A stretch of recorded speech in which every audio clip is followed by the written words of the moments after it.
சிஎம்ஐயை உருவ கேலி செய்கிறது. அதாவது இப்போ சட்டசபைலாம் பார்த்தீங்கன்னா பொதுவாக லைவாக போடுறாங்க, எல்லா மக்களும் பார்க்கணும் அப்படின்னு சொல்லிட்டு. அதில் சின்ன சின்ன விஷயங்களையும் மக்கள் நோட் பண்ணுறாங்க அப்படிங்கிறது இந்த எம்எல்ஏ, நிறைய பேருக்கு எம்எல்ஏக்கு ஃபுல் ஃபார்மே தெரியாது. அவங்கெல்லாம் பார்த்துக்கிட்டு நக்கல் அடிச்சுக்கிட்டு இருக்காங்க. அதுலேயும் குறிப்பாக தளபதி விஜய் பார்த்தீங்கன்னா அவருடைய சிஎம் சீட்டில் உட்காந்துட்டு சட்டசபையை பார்க்க போகிறாரு. அப்போது ஒரு எம்எல்ஏ பார்த்தீங்கன்னா விஜய் உட்கார்ந்துட்டு இருக்கிற ஸ்டைலையும் அவர் பார்க்கறதுக்கு இந்த மாதிரி இருக்காருன்னு சொல்லிட்டு நக்கல் பண்ணுறாரு, அதாவது உருவ கேலி பண்ணுறாரு. இவங்களுக்கெல்லாம் தெரியலை, இந்த முகத்துக்காக தான் முதலமைச்சரே ஆனார். இந்த தளபதி விஜய் சிஎம் ஆகிறதுக்கு காரணமே இந்த ஒத்த முகம்தான். இந்த ஒத்த முகத்துக்கு தான் அத்தனை ஓட்டு அப்படிங்கிறத மறந்துட்டாங்க போல இருக்குது. சரி விட்டுதலுங்க, தளபதி விஜய் பார்த்தீங்கன்னா பார்க்கறதுக்கு இந்த மாதிரி தான் இருக்கிறாரு. அதாவது அவர் பார்க்கறதுக்கு எப்படி கிண்டல் அடிக்கிறாரு, குரங்குமா இருக்காரு, பண்ணிமா இருக்காருன்னு கிண்டல் அடிக்கிறாரா? தலைவர் எப்படி இருக்காரு பார்க்கறதுக்கு?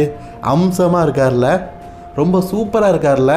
மற்றவங்களை குறை சொல்லதுக்கு மூஞ்சில் தொப்பை வச்சுக்கிற அங்கிள், நீங்கள் ஒன்று புரிஞ்சுக்கோங்க. தளபதி விஜய் இப்போ நார்மல் விஜய் இல்லை, அவர் சிஎம் விஜய். ஒரு முதலமைச்சரை நீங்கள் இப்படி தான் கிண்டல் அடிப்பீங்களா? ஆமாம், தளபதி விஜய் சிஎம் ஆகிட்டார். உள்ளாட்சி மாநகராட்சியில் இன்னும் அவருடைய ஆட்சி வரலை, அதுக்காக என்னென்ன பண்ணுவீங்களோ எல்லாமே பண்ணுவீங்க. இப்போ நான் உங்களுக்கு சொல்கிறது புரியலையா? அதை நான் ரெண்டாவது உங்களுக்கு எக்ஸ்பிளைன் பண்ணுறேன். இப்போ சமீபத்தில் ஒருத்தர் கிண்டல் அடித்தார்ல, இவர் நிறைய பேர் டிஎம்கே ஆளு அப்படின்னு நினச்சிக்கிட்டு டிஎம்கே சார்பாக இவரை வச்சு கலாய்ச்சிட்டு இருக்கானுங்க. ஆனால் உண்மையான விஷயம் என்னென்னா, இவர் டிஎம்கே ஆள் இல்லைங்க, ஏடிஎம்கே ஆளு. ஏடிஎம்கேவை சேர்ந்த இந்த பன்னிமுஞ்சி வாயந்தான் கடைசியில் பார்த்தீங்கன்னா நம்ம தளபதியை கிண்டல் அடிச்சிருக்கிறாரு. எம்புட்டு குசும்பு பற்றியெல்லாம் இந்த ஆளுக்கு.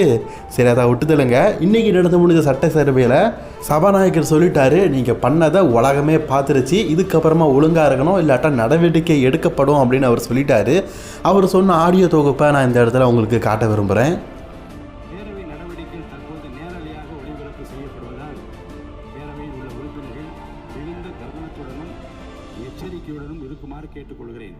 ஏனென்றால் கடந்த வெள்ளிக்கிழமை அன்று பேரவையில் சில உறுப்பினர்கள் அவையில் உள்ள மற்ற உறுப்பினர்களை கேலி செய்யும் வகையில் செய்த முகபாவனைகள் மற்றும் சைகை மொழிகள் பேசியவை கடந்த 2 நாட்களாக சமூக வலைதளங்களில் ஊடகங்களிலும் வேகமாக பரவி வருகிறது. இது சட்டமன்ற பேரவையின் மாண்பையும் கண்ணியத்தையும் குறைக்கும் வகையிலான செயலாகும். இந்தியாவில் உள்ள பிற சட்டமன்ற பேரவைகளுக்கு எடுத்துக்காட்டாகவும் நூற்றாண்டு வரலாற்று பெருமை கொண்ட இந்த மாமன்றத்தின் மரபினை காத்திடும் வகையிலும் கண்ணியத்தினையும் மாண்பினையும் உயர்த்தி பிடிக்கும் வகையிலும் பேரவையின் சில நிகழ்வுகள் நேரலையில் ஒளிபரப்பு செய்யப்படுவதால் மாண்பு உறுப்பினர்கள் தங்களது பொறுப்பினையும் கடமையினையும் உணர்ந்து இதுபோன்ற கண்ணிய குறைவான செயல்களில் இனிவரும் காலங்களில் ஈடுபடக்கூடாது என அறிவுறுத்துகிறேன்.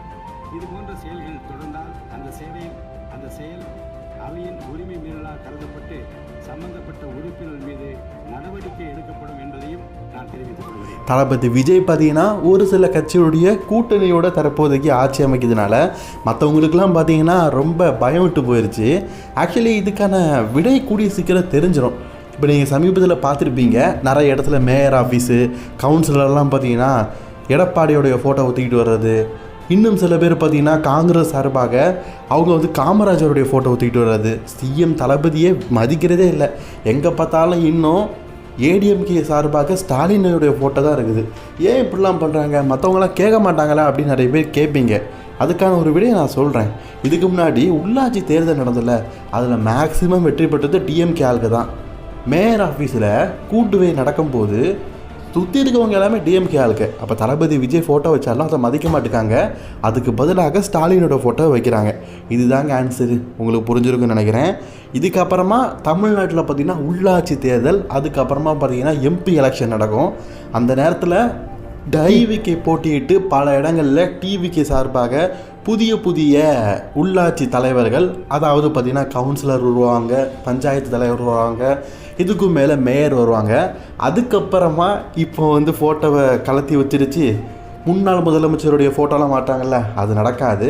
இப்போ உள்ளாட்சி மன்றத்தில் இவங்களுடைய ஆட்கள் இல்லை, தாவேக்கா ஆட்கள் இல்லை. ஏன்னா தாவேக்கா இதுக்கு முன்னாடி உள்ளாட்சி தேர்தலில் போட்டியிடலை அப்படிங்கிற ஒரு காரணத்தை வச்சுக்கிட்டு இவங்க இவ்வளோ ஆட்டம் போட்டுட்டு இருக்கிறானுங்க. உள்ளாட்சி தேர்தல் மட்டும் வரட்டு, வக்காளி இவங்களுக்கெல்லாம் இருக்குது பாருங்கள். கூடிய சீக்கிரம். சரி, தளபதி விஜயை கிண்டல் அடித்த இந்த எம்எல்ஏவை நிறைய பேர் பார்த்தீங்கன்னா இந்த மாதிரி கிண்டல் அடிச்சுட்டு இருக்கிறாங்க.